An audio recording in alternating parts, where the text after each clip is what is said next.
if you want to make a meat sauce one day, or you want to make a bolognese sauce one day, or you want to make, vodka sauce one day, just various types of things that you can do with tomato sauce, turning it into something else.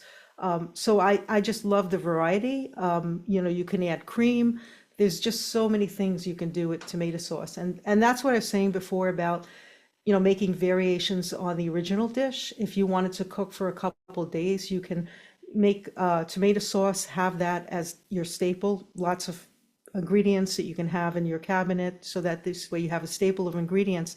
And from those, you can create a variety of different types of dishes, not only Italian food, but many different types of dishes. If I didn't mention to you, I cook, in addition to Italian food, I make Spanish, Mexican, Thai food, Greek, Japanese, Moroccan, Cajun, French, Eastern European fusion foods. There's soups and salads in my e-cookbook, as well as there's tips on cooking and things like that in my e-cookbook.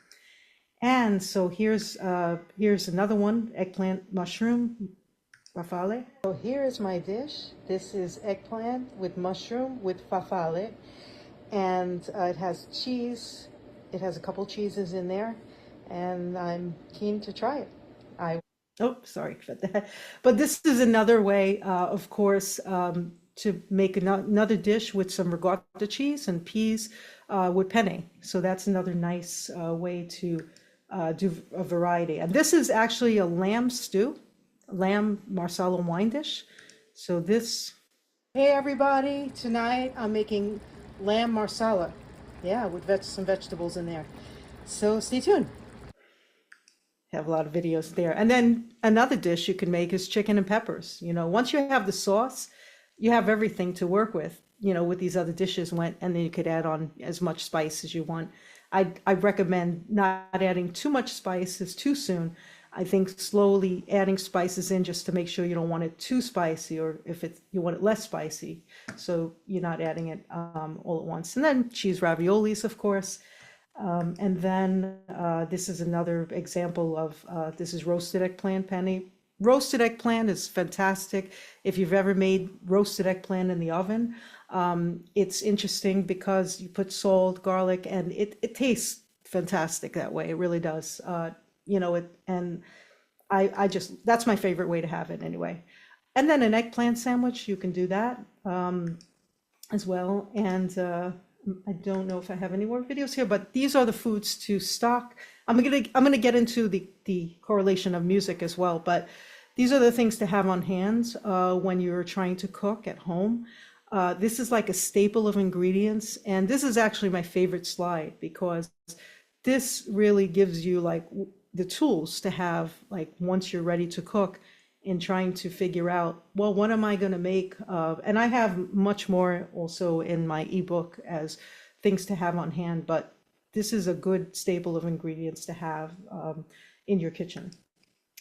And then what dishes can you make by having a set of items? Well, these are examples. I mentioned examples before, but these are some other examples that you can have in there. And this is my famous ricotta cheesecake with oranges and cranberries. Here's a ricotta cheesecake I made with real oranges and real cranberries and sweetness inside. And this is a sampling of the radio stations I've been on over time. So the newest track I have now is called I'm Pulling Through. It's an EDM mix. I do various types of music, from funk to smooth jazz to R&B to pop, dance, and I've been recognized by a number of radio stations across, many stations across the world. So that is my radio stations. And then as far as links, Garrett is an affiliate of mine. He earns a commission when he sells my ebook. So you can see the various links. Now we're going to get into the nitty-gritty of how does music and food relate. So do you find yourself searching for a meal to cook and wondering how it can be more enjoyable with entertainment? As we go through our journey and we seek to find food to enjoy and the energy to live our dreams, travel, and experience adventures, An adventure that can be engaging in your home, your own home. Imagine that. Picture going on a culinary journey, traveling to various parts of the world to experience aromas and a variety of flavors, in addition to exploring company cultures, music, theater, beaches, historical monuments, and wonderful dinners. At least one of the connections remains after you visit places, and that connection is music and how it relates to food and evolves. Let's go on a culinary music expedition to examine closely how the process of cooking correlates to food. Are you ready? Preparing music and the recipe and getting the right music sounds to fit. What is the emotional relationship between food and music? They both exhibit emotion fueled with passion. They both have the developmental process and food to reach the height of cooking when the ingredients work together, and then the finale. There's efficiency of techniques in cooking and how it relates to music. Diverse tomato sauce for tacos, bolognese sauce, cream sauce, meat sauce, chili, and additional dishes, depending on what you want to add for each dish. Today, we will explore the relationship with creating spicy tomato sauce and making a music track sizzle. When you create music, there's a formula, like a recipe. So, recipes, ingredients are prepared. Let's explore tomato sauce and its varied uses. Pick your spices. Music. Pick the tonalities of instruments you want to use to build the track. Next, recipes. How much tomato sauce will be used in a given dish? Add a half a cup of water, half a cup of olive oil, 1 can of crushed tomatoes, 2 teaspoons of onion powder, 4 tablespoons of garlic, a handful of basil, 3 cloves of garlic, teaspoon of oregano, pinch of salt, handful of parsley, 2 tablespoons of dried parsley flakes. Stir them together on medium heat and cook for about 1 hour or 2 hours. Music. Pick keyboards for a given section. Do we have a quarter note, half note, elongated note? What time signature one is playing in either to get the music in half time or longer? Then choose guitar riffs that heat up the track. Choose a bass pattern that flows in harmony with the keyboards and guitar. Choose strings that show a variation to keyboards and the other instruments. So the verse is now being developed like the tomato sauce is being developed. Cook the pasta in a separate dish in a saucepan with about 6 cups of water until the water boils, and drain the pasta under cold water to wash off the extra starch. Add the sauce to the pasta. Now for music. Combine the instrument patterns to make sure they line up in a rhythmic way and remove any extra notes. Play the notes together like the tomato sauce now added to the pasta. Next, sauce builds up and their spices can be added slowly, such as red pepper flakes, giving it a more robust flavor. What's the storytelling part of making the tomato sauce? Music. For each section of the song, create a story about the tomato sauce. As the verse, then move on to the chorus as to why the verse leads into the notes of the chorus, why the tomato sauce fits well with the taste of pasta. There's a match that combines the two as the blend of each other. There's fluidity and harmonically. Second verse builds up from the outcome of the first verse and builds to higher levels, changing notes to delve into more of the instrument parts, maybe adding another instrument or more. Now we can create a specific lyrical and storytelling part while cooking, and the melodies can follow the lyrics, picking tones that bring out the stories. Let's sing the recipes with the melodies created in tune with the recipes. Up and down the tomato sizzles as a track reaches its high note and goes up the scale. Now it's reached the climactic point, where the tomato sauce boils and the track is at its most highest point in the song. Now for smoothness, let's tone down the tomato sauce and stir the ingredients, keeping all the ingredients from spilling over outside so you have a rich sauce that is harmoniously brought together. On music, let's balance the instruments. Go to your frequency board and tone down from higher levels to lower levels so the ambient noise can't be heard and only the essence of the beautiful track resonates. What can we apply? Let's add some pizzazz to the track. Do we spice it up with clarinets and halftime? Are we doing a dance track, funk track, ballad? What are we creating? Let's say we're doing a funk track. In music, there are time signatures. The bottom indicates type of notes to be played. On top indicates the number of beats those notes will be played. There are also key signatures, which show notes on a keyboard that will be sharps or flats. If the mood for food is dramatic, comedic, happy notes, major keys, sad notes, minor keys, by a series of keys in black are sharps or flats in notating music, and the white notes are natural notes. Notes can turn minor or major depending on the keys played. When cooking, are you brightening up flavors with red peppers, parsley, zucchini, red sauce, mozzarella cheese, parmesan to make a vegetable pizza? Happy flavors, or will you do something more low-key? Will you add wine to a marsala dish? Make it more soothing to taste and smooth. Food, let's add third cup of marsala wine. Add chicken or pasta in a calm and relaxed setting with a pinch of salt, handful of butter, half a cup of flour. Let's add a handful of mushrooms.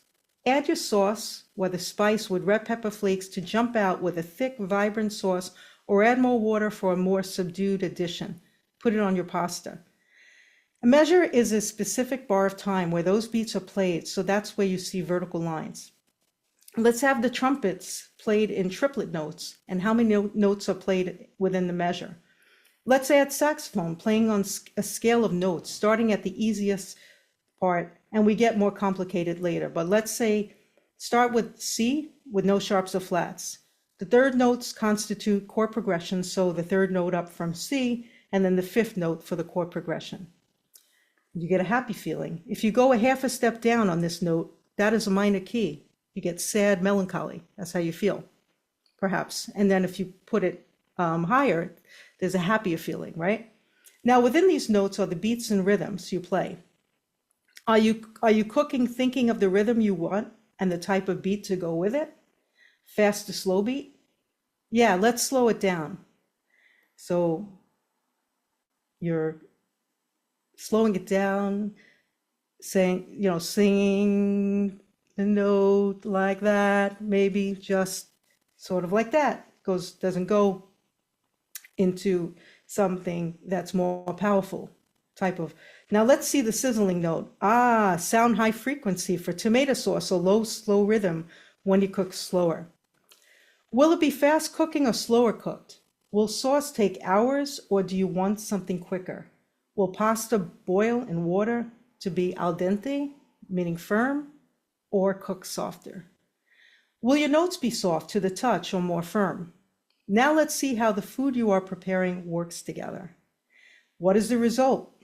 Feel free to let me know next time. Now, there can be that more exploratory topics on this as you delve into more tracks and separate instrument playing with that and singing, more of the notes. But now I'm ready for questions. Great. Thank you, Jackie. If you have any questions, raise your hand.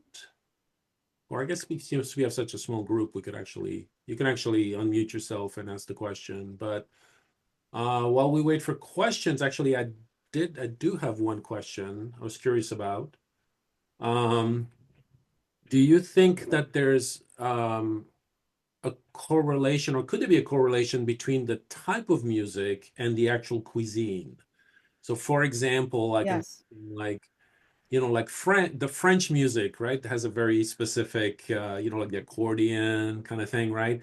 I don't know what the genre will be, but I'm thinking, would that correlate to actual French cuisine? And what are your thoughts on that? Yes. Actually, it could, because, when you're thinking of, how much flour to put in, or how much, let's say you're making chicken fricassee, like French food. So thinking about like what ingredients you're putting in there and to make sort of something thicker, and then sort of relating it to thicker notes, maybe that would, and also the rhythms of the French music.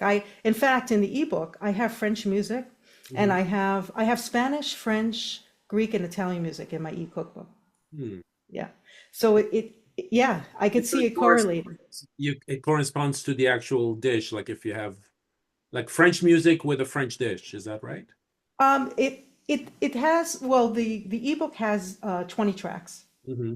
So, and the book is a lot of pages, the ebook rather. So there's a lot of, it doesn't directly, like I don't have it set out where, because it's so many pages, I don't have it set out where it's like, okay, the recipe, but I thought of doing that, but it's the recipe and then the music right next to it. But there's 20 tracks, so easily that track, just by clicking, can be played with the dish that you're cooking. Mm. Okay. Oh, that should be fun. Yeah. Michael, you have a question. Yes, Charlie Trotter compared cuisine to jazz and said there was an improvisational quality to it that he felt was very, very important in individual expression Yes. in culinary art. Do you find the same thing? I do.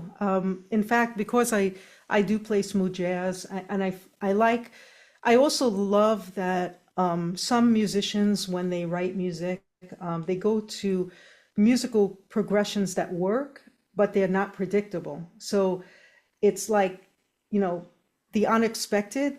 There's artists that do that so well, and they go into these chord progressions that are so complex but beautiful, and there's that sort of improvisation, and then where there's musical instruments playing and syncopation going on with improvising off of different instruments, and the beats are being syncopated, whether they're faster beats or slower beats, and the rhythms are changing. Yeah, the improvisation definitely lends itself to jazz, for sure. It does lend itself to other music, but I think a great example is jazz for sure. Um, what you were just saying about unpredictable chords, I was thinking, imagine if Thelonious Monk was a chef. Mm. Yeah, that's right. That's right. Yeah, that was a Yeah. pretty good question, And Michael, because you do think of sometimes cooks and chefs who improvise rather than Yes, follow a specific and recipe. even improvising on dishes, cuisines, because sure. sometimes it's that. It's sometimes you're cooking in the midst of cooking, you're like, oh wow, maybe I should add that spice. Just like sometimes you're in a track and you're like, oh, maybe I should add that instrument, you Yeah. know. And then the tone also can change. Like I think it has to be the right tone for that a particular song you're writing, because I think that if you go through different tones, sometimes changing the tone can change the song. Yeah. It just has a whole different, it takes on a whole different meaning for the song sometimes. And just like with spices, like certain spices you might use, they might, the spices might taste different depending on the brand you buy, right? So just having that right spice and the right taste, the right combination, or that particular spice, because it does. I find the different spices taste different depending on what I buy. Yeah. Yeah. I remember speaking to a chef, Chris Ramos. Chris, I don't know if you've ever heard of him. He was a sous chef of Charlie Trotter's. Anyway, he said when he'd be adding heat to a dish, depending upon how cold or hot it was outdoors, he would subconsciously heat it more or less, that he incorporated his environment into what he was creating. Mm, Wow. that makes sense. Yeah. Yes. Speaking of spices, I always think of, or at least when I look at, online and there's recipes that come up and stuff, that usually there's a headline that says something about, ooh, the one ingredient that changes the dish forever, or that secret ingredient. And I'm wondering, okay, so that's common in cooking. I'm wondering, can you give an example what will be a secret ingredient for music? In that Wow. conversation, if you can That's think. a good question. Um, I think it depends on the song. I think it depends on the track you're writing, because I don't, and I write, when I write music, each piece, like an art, is unique. So when an artist paints their work, it's it's painted specifically for like one of a kind type of piece. Like music sometimes unless it's varied in some way. It can be sort of one of a kind. And so adding, it's sort of a very wide, broad question in a sense, because it kind of, you kind of have to filter it down to a specific song to know what instrument's going to work well with what track, because there's no one right or wrong answer either. It's just like depends on the song, I think, Yeah, more specifically. that makes sense. I'm thinking of recipes. Actually, the next question I was going to ask you, and everybody, feel free to jump in and ask questions. I don't want to be the only one to ask Yeah. questions. Um, but what was I going to ask about composing? So you think of cooking as possibly being either improvisation, like making it up. You open your pantry, figure out what you have, and kind of making it up. Same with music, right? You're feeling Yeah. inspired. But I'm wondering, and I'm sure there's got to be, if if if there's cooking recipes, is there such a thing as music composing recipes? And if there is, since you compose music, do you have recipes? Do you follow recipes? Can you give an example of how? Yeah, actually, I did. I did an online show back in December. Actually did two, and I composed some tracks with some music involved in the recipes themselves. So I actually wrote about, some of the food, that I was cooking and that sort of thing. So it was like recipes that, and even in my ebook, as people follow along with the ebook within the music, there's some recipes to follow along with, as people are listening to the music. I hope I answered your question. Did I? Kind of. I was thinking because I love music and I've always kind of been interested in composing music just as a hobby kind of thing. And I was trying to figure out like there's a difference between improvisation, but there's also music theory and actual mathematical formulas, right? I guess for music, like, or There progression. is. And so I'm Yeah. wondering if you could share some of that, like if somebody came here and wanted to know, ask you questions about, oh, how do you compose a song? Can you give some tips for somebody who, you know, music wise? Yeah, there definitely are mathematical formulas to it. I think that, I mean, I'm a lot self-taught, but I did have conservatory courses, back in college. Mhm. There is like, it would have to be, something that people would understand, like what chord progressions are made of, and then expand into the more complex. So at the beginning, it's really to understand the basics of what makes up chord progressions and different types of instruments, how they work in play, how they work in tandem with each other also. Because I think to be a music producer, it's important to understand how things are harmonious together. So if you're playing like a certain melody line and then being able to write another melody line on top of that, and then other melody lines, so they don't sound dissonant or like they don't belong. And that's what I think that people could struggle with, because if they're not in tune with what works together harmoniously, and they're not taught to do it at first, or having the basics and then really training the ear to figure out what it is that's going to sound good. And I think filtering out sounds is the very first thing.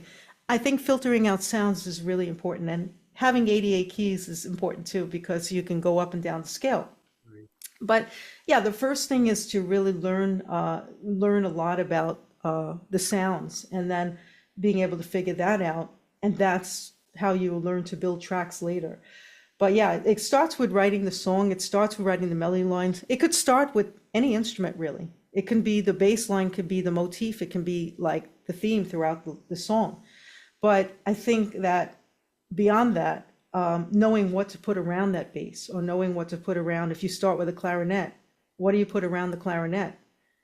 And and it has to sync up in such a way, just like a movie. If you're watching a movie, all of those different cues, like how do you edit so that they're working together? I've learned to edit vocals. I've learned to edit instruments. I've been around enough audio engineers in my lifetime. So it's been great that way, because they taught me a whole lot about editing. But yeah, being able to fit things into its forms, or their form. Yeah. Did you have a question, Michael, or no longer? Just a comment. I heard an amazing story by Elvin Jones. He was the drummer for the John Coltrane Quartet. Oh wow. He said once they were performing, and one of the pads on John Coltrane's saxophone came off, and it entirely changed the sound of that one note. Yes. Coltrane started experimenting with it, how all the notes work together, and he actually came up spontaneously with a new scale, Wow. incorporating that note, Wow. and the band, the bass, the drums, and the piano all picked up on it, and they created a whole new music with a brand new scale. And that's amazing, and also amazing for when they transpose. So when they do a new key signature and they're doing a whole new chord progression in a different key. So you're singing in one key. Let's say the singer can't sing in the key of C, but they sing in E flat major or something like that. It's like that note has to also follow along because it's a whole different scale, right? So somehow it has to fit into that. How it does that, I don't know. That's tricky because, you know, there's notes with sharps and flats. When I learned jazz improvisation, and you learn some of the most complex chords in the world. And when you're trying to figure out what that new scale is compared to what the traditional scales that you learned in school are, it's like trying to configure, how do you put that in there? How do you fit it in? It's very mind-boggling to me. Yeah. That's amazing. I heard, speaking of scales, if you lament the way the nation is going right now, I heard a musician who played the Star Spangled Banner in a minor key as if it was a Wow. lamentation. And it was really, really moving to me. Wow. Yeah. I've never heard it in a minor key. Actually, wow. I would love to, if there's anything on the internet, on YouTube, I Oh, would love to hear that, just yeah, I'm to sure there kind is. You can of, probably Google. wow. Yeah, I'm sure somebody tackled that for sure. I Well, was now there's AI, of course, but AI is not going to do what in my opinion, is not going to do what a creator is going to do, and it's almost too perfect, to me. When it comes out with notes or sounds, I know that there's some artists who feel that AI is going to replace, but I don't think it will, because I think that the creativity comes from the person who's creating it. And then AI is a tool. It's a great tool, but it's not the end all. And I've heard pieces that AI, and I could tell they were AI created. I could actually tell the right. difference. I don't know if you have to be a musician to be able to tell that, but yeah, I was able to tell. Was Everything sounded so perfect, uh, too perfect. yeah, the right piece maybe for today's times would be was it Chopin who did the Death March? Was it the Death March? I think it's a march. Or is it the No, Death March? Is that what it's called? I'm not sure. I Oh, forget exactly. dun, dun, dun, dun, dun, dun, dun, dun, dun, dun. Or maybe it's the Imperial Death March I'm thinking of, Star Wars. Never mind. Um, do you improvise? Like, like I'm thinking like one of the things, like I'm trying to teach myself the piano. And when I first started, I can't read notes, but I have a good ear. So I taught myself how to play Beethoven's Moonlight Sonata for an Wow, that's impressive. entire Yeah, summer, like note by note until I got the whole thing. And then you just practice every day and it becomes muscle memory. But I've yeah. always really was always envious of um, the people at the bars that could just sit down and just kind of like play Right. thing at the time, and it sounds really great. Like I always want to know how to do that. I'm wondering if you have any tips for that, like how to Good, improve. very, very good question. So yes, I think that I have friends of mine who can do it so well. And one of my friends became very famous and, worked with, you know, some celebrity musicians out there. And I knew him back in college, and he would be able to, he would be able to hear something and then just play it out of nowhere and improvise and do like extra notes and chord progressions on top of that, like these really complex jazz chords. I was wow, it was so fascinating, you know. But like for myself, as far as improvising, when I play one of my tracks in the background, what I do is sometimes I'll do a Facebook, I mean a show, online, and then what I do is I'll play notes on top of it. So I start improvising to the track that I have in the background. And there are many musicians who do that also. Like if they play live, like sometimes they can play live and start improvising that way, but sometimes they can have a track in the background like I do.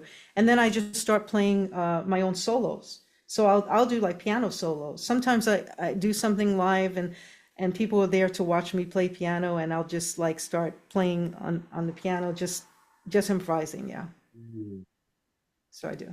Is it just a matter of knowing your chords and kind of like playing the chord? Yeah, I think it is. I mean, I think it's important to know the chords you're playing in because, if you play certain notes that are not in a chord progression, it's going to sound off. Yeah, right. If there's a an F sharp in a chord, but you play an F, unless you're doing something that's like a seventh chord, a ninth chord, or something that's certain, it's not going to work. And there's some chords that have like lots of sharps and lots of flat. If you look on some books, and you see like the chord progressions and what's involved in the key signature and what's involved with the notes, there's some that you just can't get away with, playing like, some flat chord, I mean, some natural chord where there's supposed to be a sharp or a flat.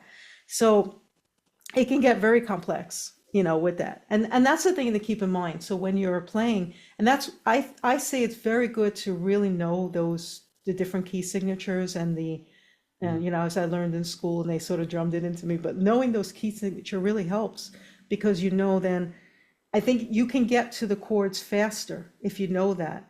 Right. You can do it by ear, but some people don't necessarily get to it as fast, but then some people do. It just depends on the person. There's some people also have perfect pitch. They kind of know like where they're going. Did you, I did have you go, relative did pitch. you go to a specific music school, or was it a school that had music? I had in high school, I had college musicianship, and then I went to college, Brooklyn, Hmm. and I took conservatory courses. I ended up majoring in education of the speech and hearing impaired, but I started majoring in music, and then I had piano, and I had ear training and theory and composition. So it's like even some people who've come to me to collaborate, they've gone to prestigious schools, ones you've heard about. And when I auditioned, even in opera, I got chosen my second time around to be in the opera program by these very famous people who taught at these prestigious schools in Manhattan, and they wanted me to be in the program. But yeah, now I meet people who went through the whole program, with these amazing schools, and they write. Sometimes I write with them. They love writing with me. Yeah. Michael? Um, Errol Garner, the pianist, never learned how to read music. Hmm. When were you aware of that? Hmm. When he first started playing, he was so brilliant, he was so intuitive. The music teacher in his high school said, do not teach him to read music. If he learns to read music, it will limit his spontaneous creativity. Oh wow. And he never learned to read music, but he always was such a creative composer. He just and improviser, just going by ear and sense. That makes I sense. But I I'm think sure that's exceptionally rare. Yeah. I think I think there's two schools of thought on that because I think I learned organ when I was 9 years old, and I learned to play without any training. I taught myself how to play. And it was later that it evolved where I got the skill to create very complex chord progressions. But I did this all on my own, and when I saw scores of my music, it was like, oh wow, I played that. you know, so I was able to see what I played when I saw the actual scores. But understanding what the theory is behind it, studying classical music, it really gave me the ability to move around the keyboard so that I could understand it better. Like, okay, I know I have a sense of this, and now I know I have this by ear, but I also know where I'm going. I know not to play a certain note or notes because it doesn't fit in that progression that I studied. So it kind of like, you know, to have it become more second nature, to try at least to become more second nature. I think it just speeds up the process if you have both. But I don't think it actually, I mean, I disagree in terms of taking away spontaneity. I think that the spontaneity can be there. It's just that in the background, you have sort of this, I call it maybe a safety net, to have that ability to be able to pick and choose where you're going to go with the songs, and you get there much faster, in my opinion. It kind of makes me think of the blind pianists like Ray Charles or Stevie Wonder. They probably never read a note, right? Because they couldn't, but they were great pianists. So They were, and they still were. And sometimes, you know, I think it's really also about where you want to focus the time to become great at something. It's like when you practice and practice at something, whether it's you're going to practice with theory or you're going to get better and better at training your ear even better without even reading music. When you do that, it's like your focus is there, so you become better and better at it. It's like I became a better audio engineer because I started to focus on that more. I think that led me to the microscopic, if you will, parts of it, of the music tracks, because there's a whole other side to audio engineering than there is to, you know, the music, because you have to know like where, you know, where things balance out, you know, that's a whole nother side to it. But when I started to focus there, it became better. And when I started to focus in on, you know, writing funk tracks, you know, for example, I write jazz funk, you know, and smooth jazz. And it's something that I listened to when I was younger, but I started to focus more of my attention on rhythms and how to create certain rhythms. Like I innately had it in me, I believe that, but I got better at it over time. And it's because I practiced doing that. practice, practice, practice. Yeah, that's what I Guess say. that would work with cooking as well, right? The more cooking you do, the better you'll become. The better you become. And that's the thing with practice, the better, and the spontaneity with food will come into play. And does anybody here in this room cook specific dishes that you want to know more about? Like, I know I mentioned the number of types of cuisine, but is there anything, what's your favorite dish? I'd like to know your favorite dish, anybody's favorite dish Right. that you want to be able to spontaneously, you know, maybe have the ingredients on hand. So just like a music track, you know. My favorite dish is paella, but I don't think I could I love paella. I make spontaneous. paella, Yeah. in fact. Yes, I do. That's Yeah. quite an all day affair, I think. Yeah, Michael. Well, my favorite dish, and I have to admit, I don't cook this, but my wife does, is chicken paprikash with egg noodles. Oh, I love that. My I mom used was, to make that. pardon me? My mom used to make that. Yeah, so did my mother. I was born in Eastern Europe. I was raised in an Eastern European culture family. Yep. Wow. So I have heard of it. I have never made chicken paprikash, it's called. Yes. What is it exactly? In terms of just generally, what is it? I haven't made it. It's chicken. It's cooked in a sauce of, It's like a sour cream with paprika, yeah, right? and Yeah. paprika Oh, and wow. onions. Mm-hmm. Sometimes they put peas in it to sweeten it a little bit. It's pungent. It's umami. It's very complex. And because it has a sour cream in it, it has a creamy texture and it's very, very tasty. Yeah. Wow. That sounds amazing. Over egg noodles, right? Yep. Yeah. Yeah. Or sometimes spätzle. You can cook it with spätzle. You can serve it with spätzle too. Oh, wow. Okay. What's I that? mean, I've eaten like various, types of foods over time, from various countries. I'm trying to think, yeah, spatzel, space, Spätzle, Spaetzle. It's a like a Austrian German German, kind of noodle. German type of noodle. I Yes, think I've had.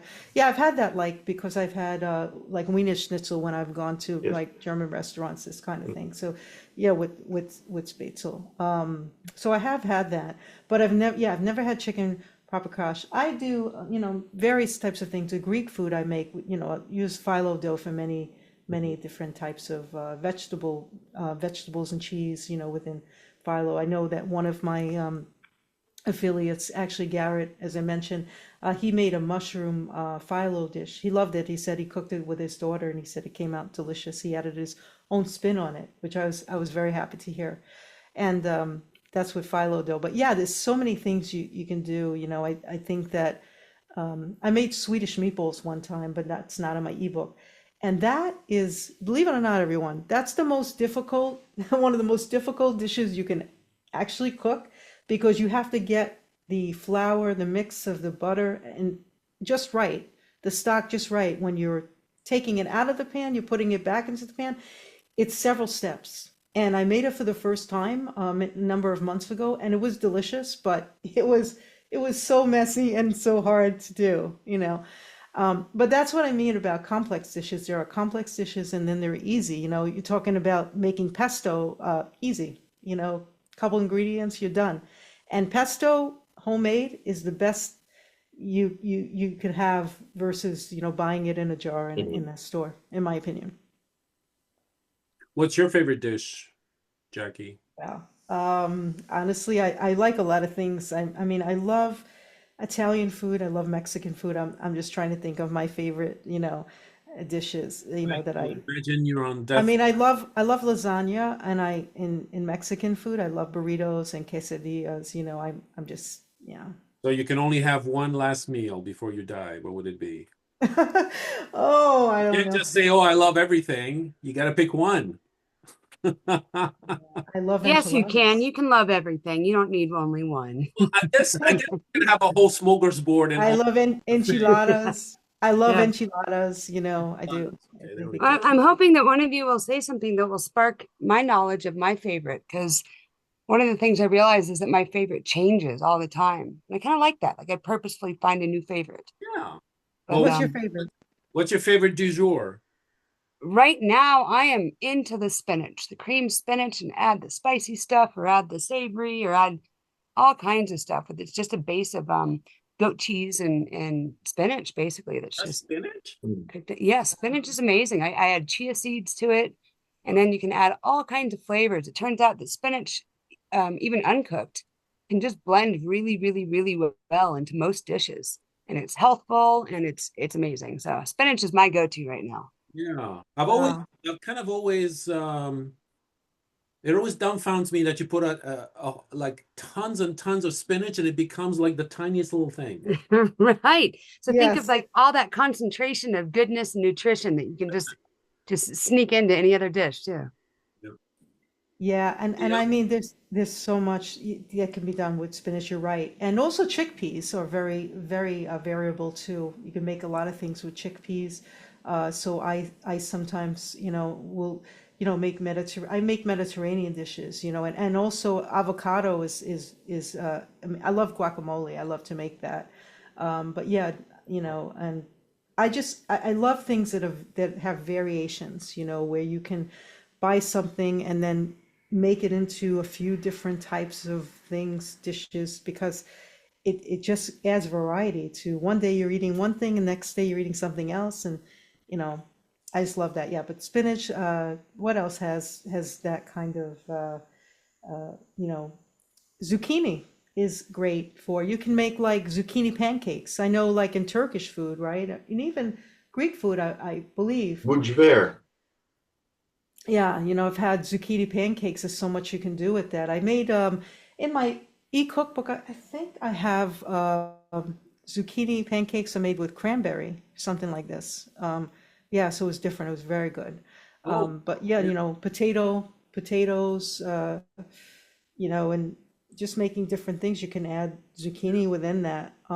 Just so many things. But yeah, zucchini has a wide variety. You can make fried zucchini, the sticks, that they make like in some of the Italian restaurants. So that's another use of it. But yeah, zucchini has a lot of different eggplant. Eggplant is very widely varied too. And between eggplant parmesan, having it roasted. The other day, I made a three-stack eggplant, and I had some pesto cream sauce, and it was like some turkey that I sautéed, and it was absolutely delicious. But yeah, I made this pesto cream sauce. I love to do things with pesto. Pesto is so good. Basil leaves you can do so much with as well. That's another thing. You might have leftover basil leaves, even the stalks. The stalks you can use. People don't realize that. They might throw the stalks away, but you can use those stalks because when you mix it in a blender, it turns into that creamy. You have to put the right ingredients in there, of course, right? But yeah, it turns into, pesto, and there you go. It's like you have a nice sauce with that. It kind of reminds me of one question I had while you had your slides, and then I'll get to Michael. Yeah. That cheesecake with the cranberries, what do you put in it? Because I do love cheesecake, and that looked really You good. do. I have a nice cake pan that I bought, and I think it was from a, very well-known cake pan store, one of those, I'm trying to think of the name of the store. I bought a specific cheesecake pan to make it, Mhm. and that's how they come out. But it was ricotta cheesecake in there. So I made it with ricotta cheese and had, different sugar. I have, sugar in there and cinnamon. But yeah, it was ricotta cheesecake, and I used real cranberries and So it's real. ricotta, not cream cheese. No, I didn't use cream cheese. Though I did make something. Let me show you something. Yeah, Just to give you an idea. yeah. Can you all see this? I made this flyer, and that is a strawberry mango cheesecake with chocolate ganache with graham crackers in there. Mm, If you can see that, that's not in my ebook, but that was made with cream cheese. mm, So I made that. I also make truffles as well, but truffles, by the way, are like bonbons when you put them in the freezer. So mm. they're very interesting. So this is some of the food I've cooked and some frozen drinks I've made. If you can see it, I don't know. Maybe should I unpin myself maybe so that you can see this for a second? No, yeah, no, we can see you if you put it on on speaker mode there. What is it called? What's it called? Yeah, speaker window. You can see it for Oh, sure. you mean like this? Instead of the Oh, gallery, yeah. how do I? Whoever's Okay. Oh, speaking, whoever's yes. speaking So is in so big. this is good. So this is the cheesecake I'm talking about, and this is some of the food I've cooked, and this is a cherry Danish that's in my e-cookbook. This one is salad. That's lamb tortillas. That's pad thai. That is like meatballs and spaghetti, I believe. Is some of my comedy. But yeah, there's my book. But yeah, truffles. I added fruits here, but then you could have just plain truffles. Those are not in my ebook because I had finished the ebook first, and then I had made these afterwards. But yeah, just just to let you know. But yeah, there's variety of things. I mean, ricotta cheesecake, Italian restaurants sometimes they'll serve that. It's the Italian cheesecake. But when it comes to like having American cheesecake, yeah, cream cheese, using that. But yeah, I made a mango strawberry cheesecake All right. one day. But I'd say buying a cake pan that's specific to that is so much better because sometimes if you buy just a regular cake pan, the cheesecake will come out flat. It doesn't, I mean, yes, it's supposed to rise, right? But it doesn't come out like that, you know. That's why that pan worked really well. Michael? But any of those food supplier stores, those famous, um, you know, cookware stores would sell Yeah, that, see, should most sell of that, the I guess. recipes that I've seen for cheesecake involve cream cheese, so I'm kind of surprised. I guess ricotta, that we thought of that could be. Regatta cheesecake, I think, do people I'm wondering if people ever use mascarpone for cheesecakes? Well, no, I use that for tiramisu, which is my favorite dessert. Yeah, Yeah. for tiramisu. So delicious. It's more soft cheese, that kind of way. I mean, there's certain cheeses that like, I don't know, like sometimes have you had pierogies? Yeah. When they use a sweet cheese. Mm-hmm. And so the sweet cheese tastes really nice. Blintzes, the crepes, the Yeah, blintz. like blintzes, also the crepes, right? Or right, and so that sweet cheese makes a difference because the sweet cheese versus like, I mean, I used to have farm cheese. I used to eat farm cheese many years ago, and the farm cheese today it does not taste the same like years ago. I don't know what they're doing to it. And by the way, I know they're starting to use freeze-dried cranberries and freeze-dried strawberries, and to me, it doesn't taste as good as the real thing. Years ago, you would buy a chocolate bar, right? And you go buy a chocolate bar, and it was the real thing, the real raspberry, the real strawberry. And now, when I went to sample some chocolates at a place, they were using freeze-dried strawberries or raspberries, and it was terrible. And I asked somebody who's a food scientist, I said, why is that? And she said, well, you know, shelf life because of there's water and the mold. And I think that they started rethinking that. And so they wanted more shelf life, but the change is not a good one, in my opinion, with the freeze dried. I don't like too many things freeze dried. In my opinion, it tastes good. Cilantro, definitely. My advice to you, don't get freeze dried cilantro, get the real thing because the freeze dried doesn't taste good. Michael? Just two things.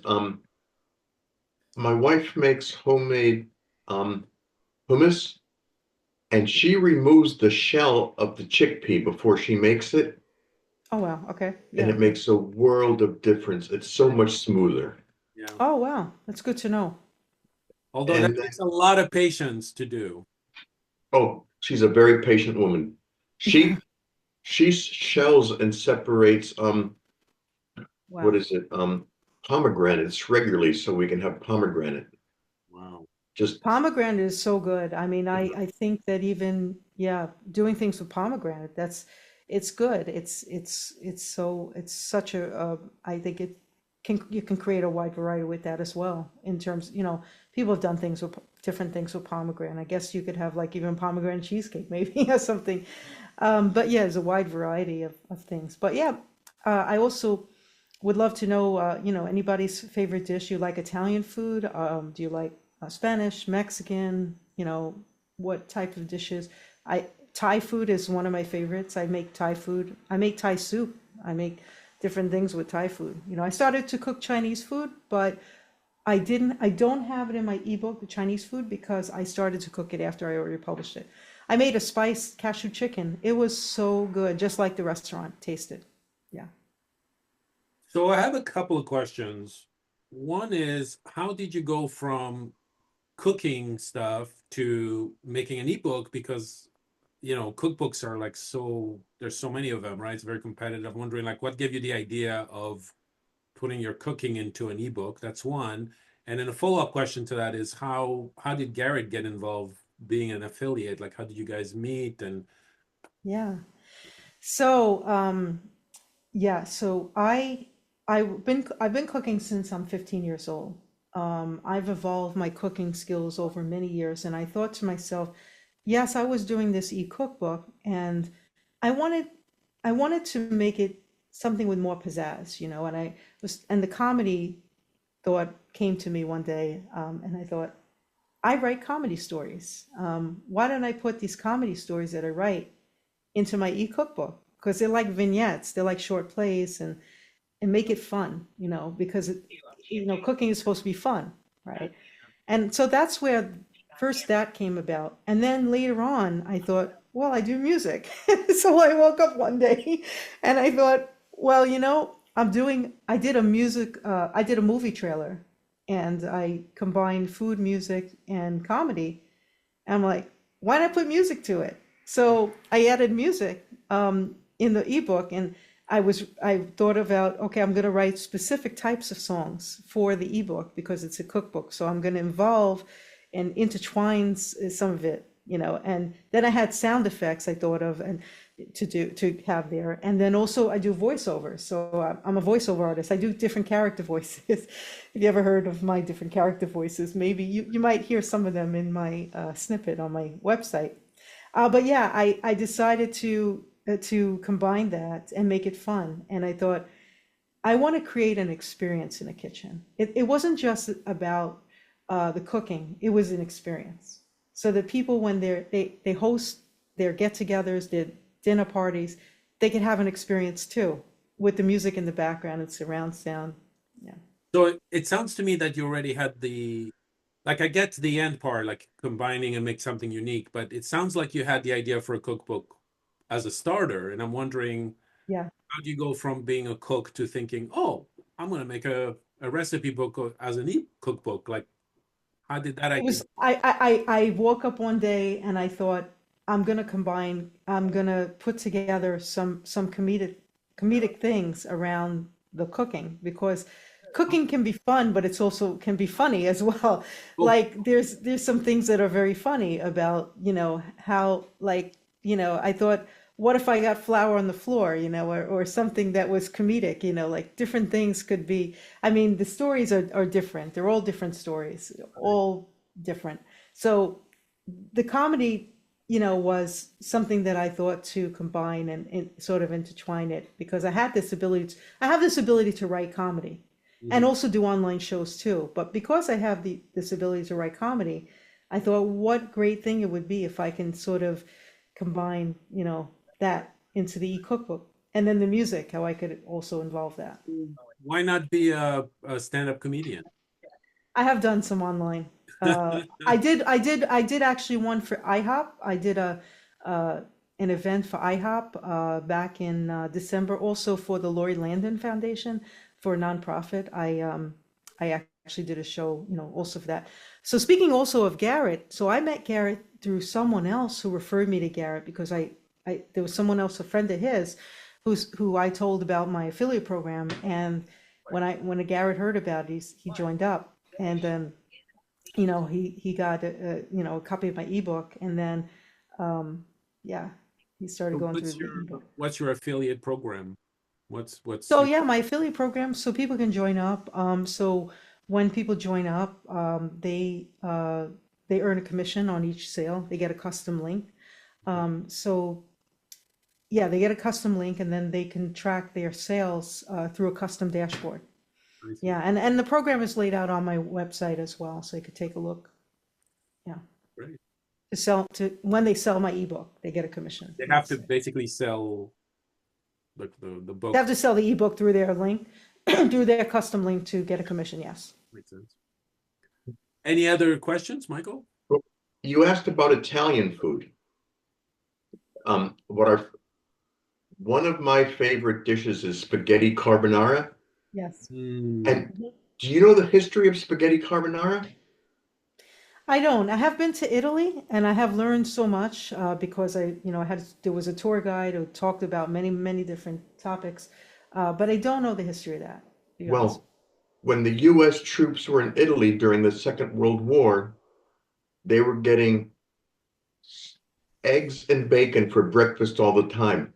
Some of them got sick of it, and they said to the chef, just give us the eggs and the bacon and let us take it from there. They brought the eggs and the bacon to Italian restaurants and asked, Wow. can you make something from this?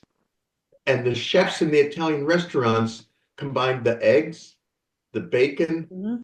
and Parmesan cheese and seasonings and created a whole new dish. Yep. Wow.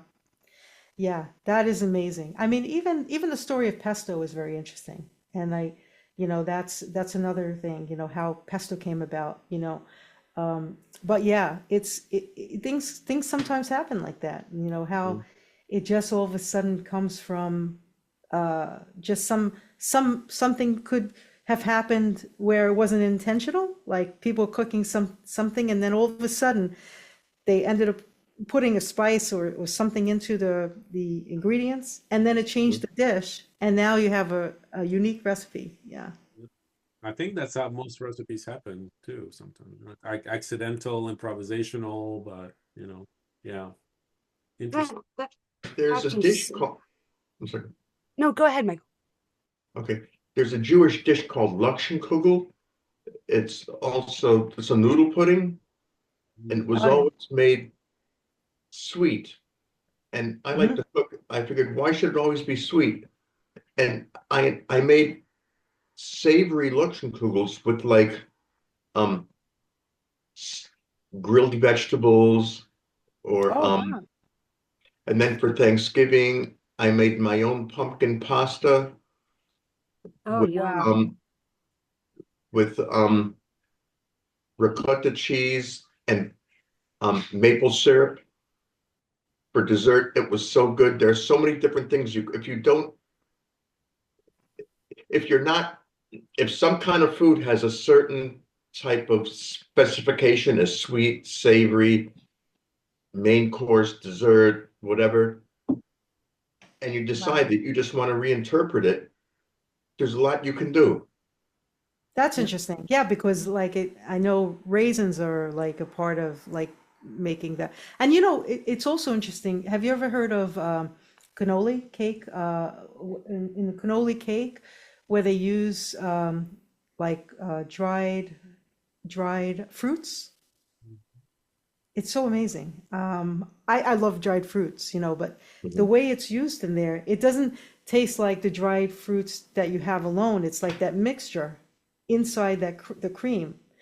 It makes, inside the ricotta cheese, it makes such a world of difference between, yeah, when you're tasting the cake and you're looking for something sweet to have, and that it's not I mean, it's not the sweet of the way dried sweet, it's that cake sweet kind of thing. Some people crave like sweets, so that it's like, yeah.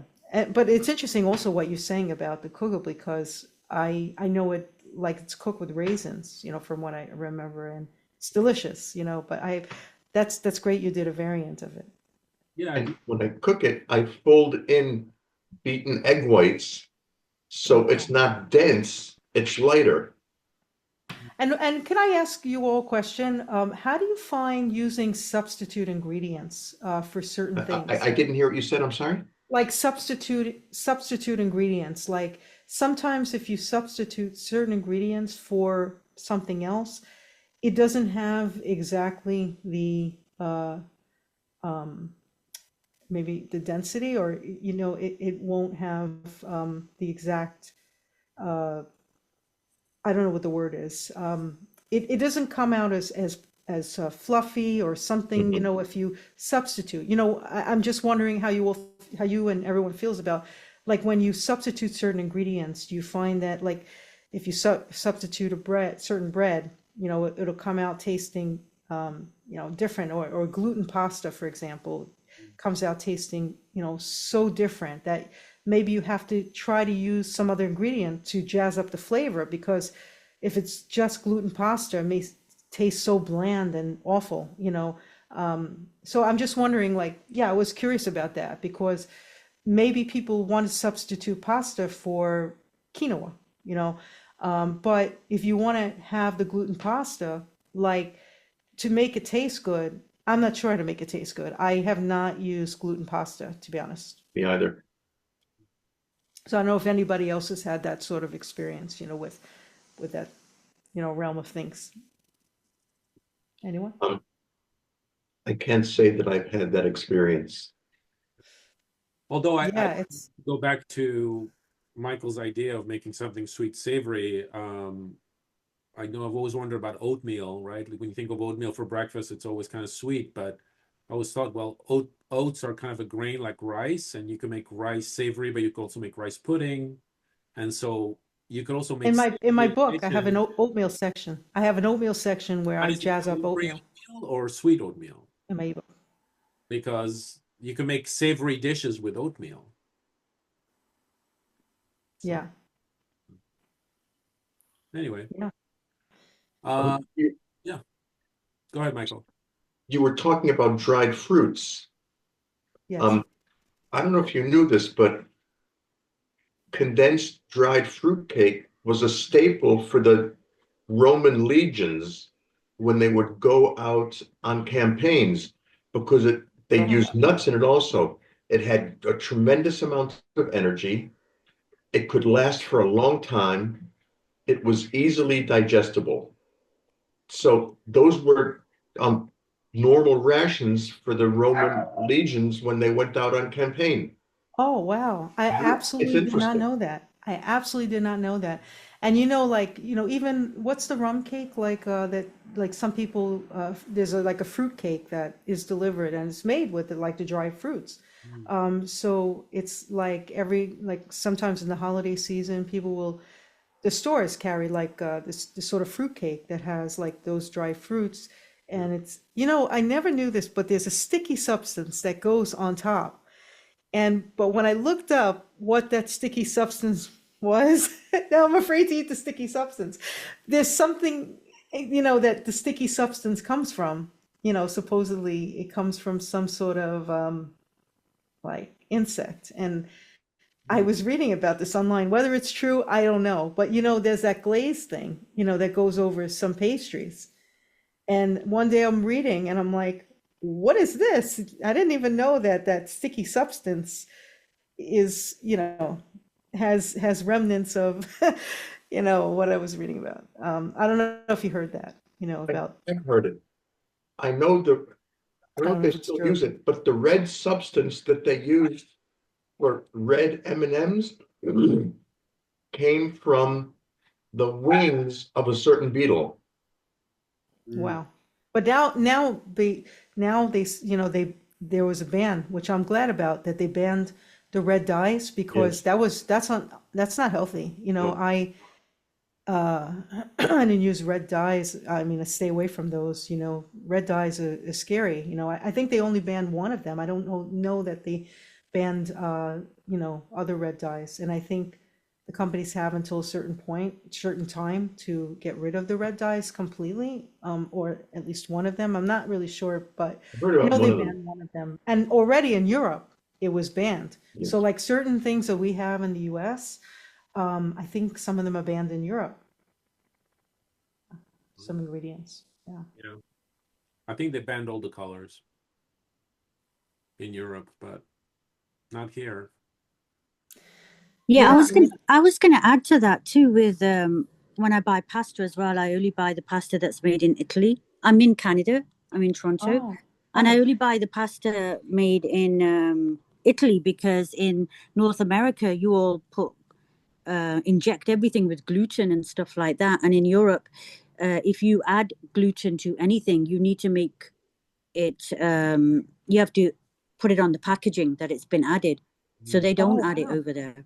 I had no clue about that. So they don't Yeah. use gluten in Europe at all? Not like here. The natural is fine, but the stuff that's put in here, the pastas here, and the wheat and the flour, they add Mhm. extra in here Mm. on top of what the natural occurring is. So I usually only buy my pasta that comes from Italy. Mm. Wow, so interesting. And And the city that I'm from, in England, we have our own cheese, and that has a red food coloring. And I think that used to come. That food coloring is natural as well. I think it's called a natto or something. mm. Hmm. But that makes our cheese red. Mm. Wow. Yeah, and But that's a natural substance. it's natural. It's not like the one that's the red dye that's in Yeah, the no. The red dye has been taken out of it. Yeah, they don't have that in Europe either. They're not allowed to have that in food, but in Canada and the US, you can still have that in there because it makes money, I guess. Yeah. Well, you know, Wow. Mandy, that's only temporary until Canada becomes Sunset the over buildings, the 51st, lights almost dark. Until 16 p.m. Sorry, until Canada becomes our 51st state. oh my God, every day there's people. Oh, I'm in Toronto as well, and there's always there's a buzz about this, like what is happening? No Yeah, way. Well, let me tell you, we are not for sale. it's crazy. Oh, we're not gonna buy you. We're just gonna conquer you. Yes, that's how the colonizers do it. Exactly. They're not asking questions. Anyway, I'd like to share something. yes, go ahead, Michael. This is a red cochineal beetle. That's the beetle that they make the red food color from. Oh, cool. Wow. Interesting. No, I don't want to eat anything red. Yeah, you know, Hmm. so speaking of like, I mean, I love chocolate, right? But I always wondered about the red velvet. I don't know if that's made with some red dye. I'm always afraid to eat red velvet cake because I don't know if there's red dye in there. Gotta be. Yeah, I You mean, we think could there is? easily ask, you know, I mean, so many people love the taste of it. They say, oh, it's so good. It's so good. But I think the red velvet is the one that they use that beetle for. wow. let's see Because it. I don't think that All-purpose flour, granulated sugar, cocoa powder, baking soda, salt, buttermilk, eggs, white vinegar, vanilla, red food coloring. Mm. Yeah, that's what makes it red. Although we could use the beetles in the future. It's more natural. Yeah, red food coloring. Yeah, the red dye is like, that's so scary to me. I just, Your red hue. and that's the thing. It's like, how do you know when you're buying things from the store? If you don't look on, if you look online, sometimes you can see the ingredients, but now they're starting to put bioengineered, and I stay away from bioengineered things because you don't even know, they don't even put what it is, what the bioengineered ingredient is. I mean, maybe there's bioengineered corn or something. I mean, honestly, I like staying away from those things, but I'm saying there's also now in the labeling, they put bioengineered in general, a bioengineered ingredient, and they don't even tell you what the bioengineered ingredient is. And that's ridiculous. Like I bought a couple things where I saw the ingredients like that. I threw out those things because I wouldn't eat it. Well, that's in large measure because the food producers dictate to the FDA what the labeling requirements are. Hmm. That's so backwards.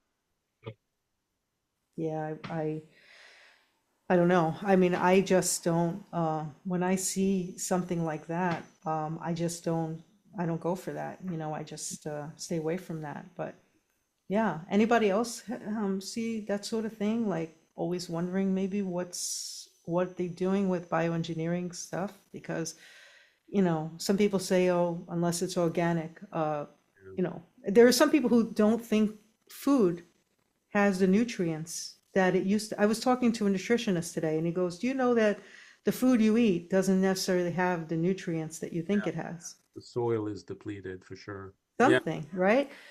I don't know if it's because if you're buying it organic, maybe there's a difference. But if you go to farmers market, like maybe there's a difference. But It's not the organic part, it's the soil. So there are some farms who are very, very cognizant of how to take care of the soil so that it keeps the nutrients, but there's other farmers who don't. They keep growing the same thing over and over for years and years, and it just eventually depletes things. But I think organic is just the chemicals that you put on top of it to protect it from insects and stuff like that. wow. So Yeah. how do people know? I wonder about that. So how do people know, like when they're eating things, like they're Well, putting into, that's not something relatable to music because music you actually know like what you're playing, but when right. you're eating something, how do you know what you're eating really? Well, You know? that's actually something that I've always thought, despite all the shenanigans with businesses and the FDA, that one of the great things about buying your own food, at least at the supermarket, is that there's ingredients that you can read, right? And if you're very aware of what the ingredients are, if it's good for you or not good for you, that's something else. But compare that to going to a restaurant where you don't know, Right. right? You can tell from the menu, but you don't know what kind of vegetable oils they use, whether it's like the cheap Right. And you're one. not like knocking on the kitchen door saying, Yeah, "Hey, what are you putting in my food?" Right? exactly. So they do say, like, I mean, anytime I read something, health things about how to eat better, they always say, make sure you cook your own food because when you go out to a restaurant, you don't know what you're getting. Exactly why I have my e-cookbook, because people can cook at home. You use it, olive oil. It's a Mm. good oil, right? So I just, I use also, I use avocado oil sometimes. I use walnut oil also. But yeah, that's the hard part. My doctor said to me many years ago, when you cook at home, you know what's going into your food. You know how much is going into your food, too. Um, when you're out at restaurants, you don't know the amounts that went into the food. Like there could be tons of butter in something Oh yeah. and then tons of salt. Like I can tell, I have the ability, I have a good sense of taste. Like I should have been a taste tester in a former life, so to speak. But I have the ability to taste the minute differences between foods, like very, very slight differences I can taste. I'm not really good at in terms of wine doing that, and I don't drink much wine, once occasionally, very infrequently, but I don't do that well with wine, but I do that very well with food. And I can tell like something's off, with food. I still Yeah. remember when I saw the calories from some restaurants. So like the one I was shocked by was the Cheesecake Factory had a salad. So a salad was over 2,000 calories. Wow. 1,000 calories for a salad at the Cheesecake Factory. I Yeah, wonder it what that shocked me was. because I went, okay, it must have been the cream sauce or the amount of oil that they put. I mean, yeah, it's crazy. And that's the thing, like salt. If I can taste like salt when some restaurants, if they over salt something, I can taste it, right away. Some people love salt, but to me, if something's over salted, it's hard for me to taste the food. I Right. mean, I feel like I'm just eating salt, at that moment. It's like, why am I eating that food? Because I'm not even enjoying that food at that moment because I'm eating, it's like salted up where I just, yeah, I don't feel like I could enjoy it. So, and that's the thing about me when I cook, I don't over salt, over butter, over sugar. I get the balance of flavors, and I really try to do that and getting that nice balance, and not and I don't use margarine. Margarine is horrible, right? Or palm oil, but these things, I read a lot. I read online a lot about different things, because I think it's important to be aware. Yeah, Yeah. absolutely. Yeah. It's not like you're at your dinner table and I don't know maybe maybe there's some restaurants that do that, will give you a list of, ingredients in there, I don't know, They but won't, although I heard of a good tip that if you're on a special diet, let's say like you're low carb or oh, whatever, that if you go to a restaurant, you can always say to the server, "Oh, I have a health condition. Make sure the chef doesn't use whatever." yeah. And I love restaurants. And I, and I if you mean, I tell love them, restaurants. yeah, if you tell them that you Yeah. have some kind of health condition, they'll make extra care They'll not make to. sure, of course, they have to. Yeah, they have to. Well, that's important, but yeah, I mean, I think it's good to be aware. And I notice that if I eat out and there's something in the food that's something off, I don't feel good after eating that food. And I know right away it's like my body telling me that wasn't good for you. I don't know why. I don't know if anybody else has had that experience. I'd be curious to know. But there's certain times where I'll eat food out, and right after I eat the food, my system, I don't feel well. Yeah. Will be your But micro. at home, when no, I don't have any issues. I don't have allergies. I don't have this. And when I eat at What home, I I don't meant, have this experience. what I meant is that your microbiome is communicates with your brain. So there's a very strong Oh, communication between the two. So sometimes the way you feel oh, about I see what you mean. some Yeah. food, you will feel it, and that's really your microbiome who's telling you that. Yeah, Hmm. your bugs, your Did second you? brain. It's Wow. literally your second brain. It's amazing. And Yeah. it's amazing Mhm. how, the brain can, I guess, I think people are still trying to understand the brain, but how it, things are reliant on that. It's a sensory. I know, for example, if people lose their sense of smell or taste, and then, that enjoyable part of it, it's like, it's Right. away, maybe even temporarily type of thing. It's Yeah. hard. Well, I heard during COVID, a lot of people lost their like during sense of COVID. taste and smell. So I can't imagine how anybody enjoyed their food during that Yeah. time. Did you ever see the German version of the movie Mostly Martha? No.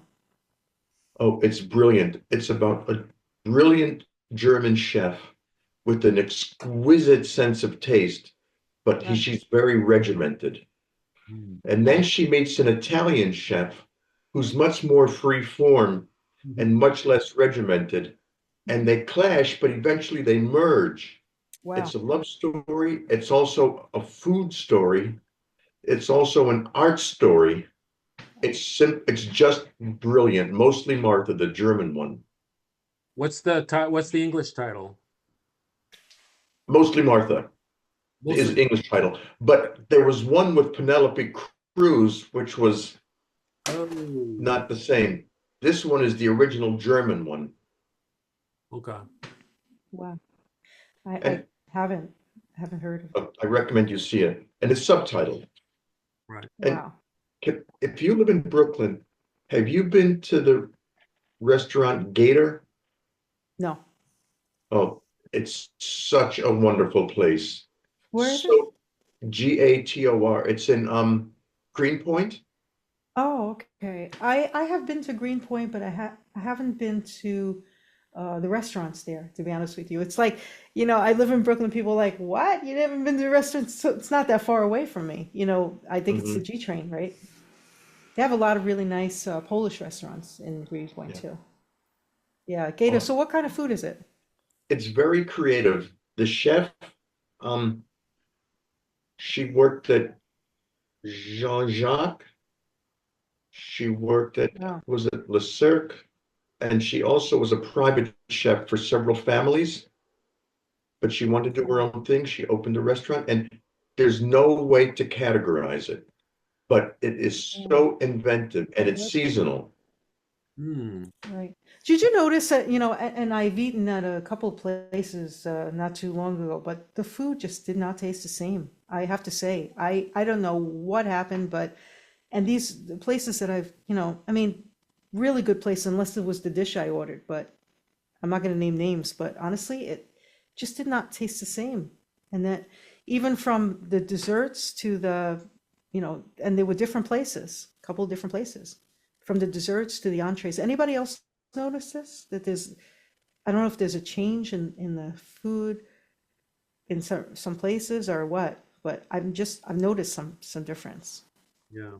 I don't know, maybe this happens. Maybe sometimes occasionally they change up the recipes or the way they cook certain things and use certain ingredients instead of what they used to do. Like again, with that I'm sorry, not fried, but with the dried raspberries rather. I don't know, have you ever had dried raspberries? Have you tasted it? I've tried dried blueberries or dried mango, but yeah, it's not the same. Not the same, right? Like It's almost it tastes to me very fake. Yeah. So But I guess I don't know. I know. it's healthy, I guess, because it's the real thing, but it has a longer shelf life, I guess. But I mean, to me, it's like frozen blueberries taste great as opposed to, as good to me, or well, the real fruit tastes great. But I mean, frozen blueberries, for example, frozen raspberries taste great to me. I just don't like freeze dried. Yeah. yeah. Is freeze dried processed? I don't know. Would That's that a good mean that question. it's processed? It is processed, right? If it's not in its It's original form. dehydrating because it just takes it's like Takes like the moisture or something out, the Yeah. water. So yeah. then that is a process that it's gone through, I guess, and maybe that's the difference. Because I'm for myself, I'm trying to reduce processed food. I'm usually majority of the food I eat is whole food. I even read that for coffee, for example, decaf is worse than coffee than regular calf. I heard coffee. decaf was bleached, but I looked into that as far as health concerns, So and there really isn't any. And it still there's uses Mandy, I don't know. I was reading something. I'm not sure what it was. And again, sometimes you read stuff on the internet and so but yeah, Mandy, eating whole foods is tremendous. I found such a difference in energy by cutting out processed foods. Yeah. And then, like I said, taking core elements and just mixing them into whatever leftovers I have or whatever. And I really acquired a taste for just vegetables and like nutritious things. I literally crave green leafy stuff if I don't have it for a few days. It's crazy. So if Wow, anybody's that's interested great though. in the answer to freeze-dried fruit, it's not unhealthy. It says, in fact, it retains most of the nutrients found in fresh fruit, including vitamins, minerals, and fiber. The freeze-drying process removes water while preserving the fruit's natural flavors and nutrients. However, there are a few things to consider. So the pros of freeze-dried fruit is nutrient retention, long shelf life, lightweight and convenient, and no added sugar if unsweetened. And the cons is watch out for sugar content because some brands add sugar, which makes it less unhealthy. Less hydration and calorie density. So it's kind of like dried fruit as well, but Dried fruit contributes to tooth decay also. mhm. Really? Yes, because and blood sugar spikes. Yeah. yeah, Because it sticks to the because they add teeth longer, Mhm. and the bacteria of dental plaque convert the sugar into acids, Yeah. which break down the enamel of the teeth. I had no clue about I that. also heard that um because we've combined fruit to be sweeter and sweeter, it Mhm. sells better if it's sweeter. Yeah. It turns out that there's an epidemic in zoos all over the world where animals are getting much, much fatter just because the humans have sort of GMO'd bred the plants to be more sweet to sell better. Now the animals are literally feeling that caloric effect on it too. It's wild. You should look that up too. Although it looks good on the pandas, Mhm. they're fatter. Wow. Just kidding. What was I going to say? Oh, something you said, Jackie, about uh, private chefs. So I was like thinking, it reminded me, maybe I should get a private chef. Um, wondering if you I ever think considered being a it's private good. chef, or how I much think do it's private good. chefs cost? That I don't know. I mean, I'm sure it probably varies. I would think, you kind of have to research that. I have no clue. Yeah, I don't know Have you ever about thought that. of I just becoming do. have you ever thought of becoming a chef since you are good? Or you prefer? Yes, I have. I have actually, but I have not thought about being a chef like being a private chef like that in that sense. You know, years ago I thought about restaurant, but it's enormous expense, so I kind of didn't go that route. I didn't go that route, rather. I didn't. Yeah, there's all kinds of, I'd have to go through a number of certifications or whatever it is, so licenses. So I didn't go that route at all. But, I know people who have, that's the thing, so, there's a difference in Mm. that.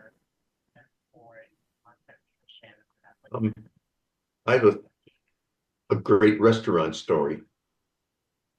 When I was in the army, I was stationed in Germany, right near the French border. And a friend of mine and we went into Alsace and went into this small little restaurant, a farmhouse that had their own vineyard. We went in, we sat down, they heard us speaking English. They asked, "Are you American soldiers?" We said, "Yes." They said, "Put away your menus. You saved us during the Second World War. We're going to cook for you what we always eat on the house." And they cooked us this amazing meal and gave us a bottle of their homemade wine. It was such an unforgettable, moving experience. Wow, that's amazing. That is. Yeah, I mean, there's, I know I've eaten in restaurants in it when I was in Italy many years ago, and what an experience there, to just be, amongst the ambience of Mhm. it and just the music and Yeah. just beautiful settings. I think that's why I say music is part of like that experience because, when you are sometimes, I would have friends who would say, "Hey, do you know any music places we could go where we're eating?" And so they would want the music along with the Mm. experience, I mean, of eating. So, yeah. Well, actually, a meal progresses through time and music progresses through time. And as you eat, you get a certain degree of satiety, then you need a new stimulus, a new culinary and olfactory stimulus, and probably even visual stimulus to reignite your interest. And music does the same thing as it leads you through the piece. It's similar in the way that it keeps your interest throughout the course of time until the work Yes. is completed. Wow, that's a very good analogy. I like that. And I love analogies, so Mm. I think that yeah, absolutely. That's a very good thought. And anyone else have any questions also additionally? I hope you enjoyed what I mentioned with the presentation and description and anything else, any comments, any questions? And it's being I just want to express my gratitude. This was wonderful. yes. Thank you. We can always end sooner too if nobody has any questions, or we don't have to end right at 6, but it's almost 6, so, or at least here in the Pacific Coast, maybe more bedtime. Oh, that's right, you're in Pacific time. Yeah, I'm in outside Seattle. Yeah, so usually when the meeting ends, it's dinner time for me. But for some people on the East Coast, it's bedtime. So, but yeah, if Yeah. anybody has any questions, feel free to ask. If not, we can. Yeah, any of the participants on the call. I see a number of participants on the call, but do you have any questions? Anything? We'd love to hear from you. I have a question. Any ideas for an innovative matzah brie for Passover? I'd have to think on it. Right now, off the top of my head, I don't. But yeah, I'd have to think on it. You probably put some thought into that. Yeah. Mhm. What's a matzah brie? Well, you can't eat leavened bread during the Passover festival. Oh yeah, I know what That's- matzah is. Is that Okay. You crack the matzah up into small little shards. You mix it with milk, other things, eggs, and then you fry it in a pan. Oh, so it's like And it's like it's like a a breakfast food. okay. Yeah. Oh, You can have it with syrup, you can have it with jelly, you can have it with ricotta cheese, anything. It's very, very, yeah, that sounds tasty. yeah, it's a very versatile dish. Cool. Okay. Have to look it up now. Yeah. I know Good I've question. had Good question.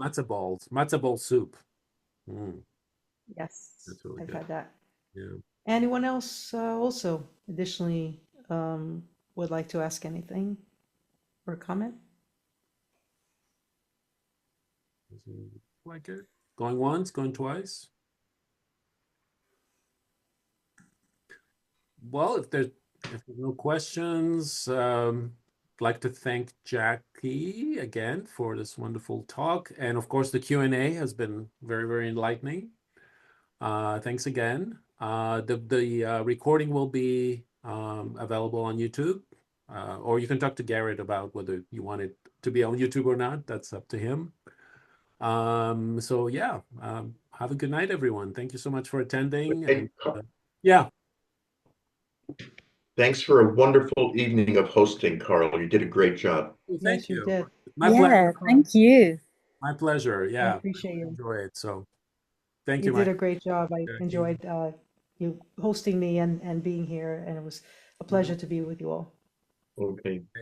Well, have a good night, everyone. Thanks Take again. care, everybody. Bye. Bye-bye. See you Bye-bye. next week.